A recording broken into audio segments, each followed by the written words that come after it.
Hey guys, Matt Bishop here. We are backstage at the Orion Music More Festival, and I am honored to be sitting here in the presence of Mr. Muir of Suicidal Tendencies. What's up? Dude, what is going on? How was the show yesterday? It was cool. We had a lot of fun. It was cool in a lot of ways. I saw a lot of people I haven't seen in a long time. You know, Robert's mom, you know, and his cousin, people like that. A lot of people that the Metallica crew used to work with us, and we toured with them before. So, you know, almost 20 years ago. So it was a lot of people that they still have there. They haven't seen in a long time. Really good people. So it was really cool.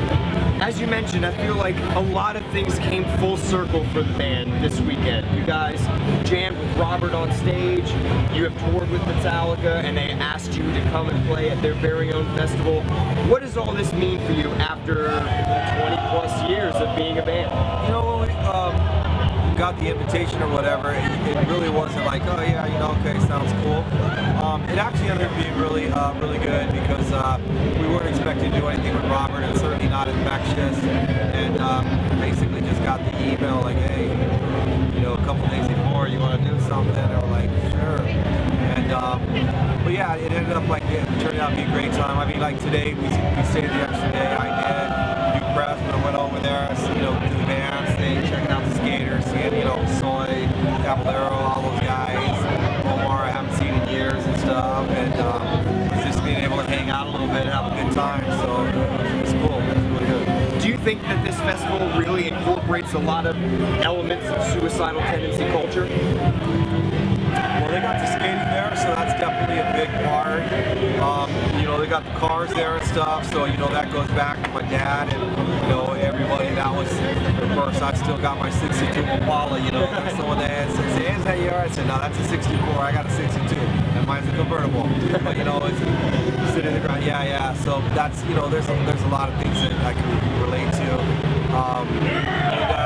know, I think that Southern California lifestyle, and there's a lot of stuff. I know this is East Coast, but Southern California lifestyle, you know, it's a surf, skate, you know, the action sports type thing and stuff, and so I'm totally into that kind of stuff. Nice, man. You guys have been working on some new music. A new record is due out soon.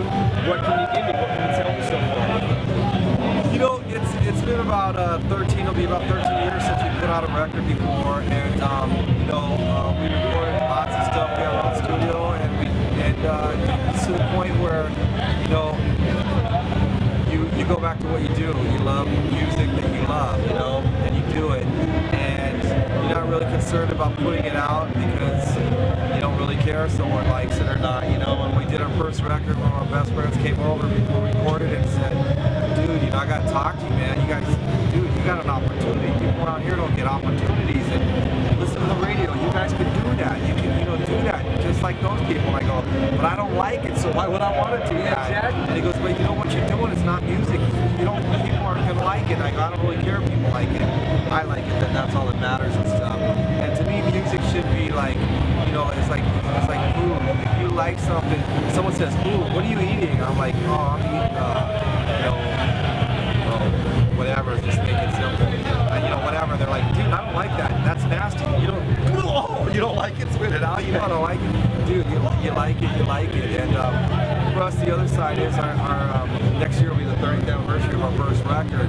And to me, it's more important not that a record sounds should sound like it's 2012, but it should sound 20 years from now. The kids that aren't born, when they hear it for the first time, they go, "Fuck, that's badass," and stuff. And so for our record, I think it's going to be one where it's not one you're going to start singing along right away, because when you can sing along to a song after you hear 7 seconds, it's probably not very good. Or it's, you know, it's like candy. It's got a lot of sugar in it. It tastes good at the time, but you know, you're gonna wake up with a stomach ache and a lot of extra calories. You know, so I think that there's a lot of music that people are gonna have to listen to a few times. Hopefully listen to the lyrics, and it'll make them think, and they'll, like you say, hear it with their ears, rack around their brain a little bit, maybe hit their heart, and that's what we want to do. When it's all said and done, you guys are coming up 30 years since your first record, 10, 20 years, maybe even another 30 from now, when it's all over. What do you think what do you hope the fans will remember most about Suicidal Tendencies?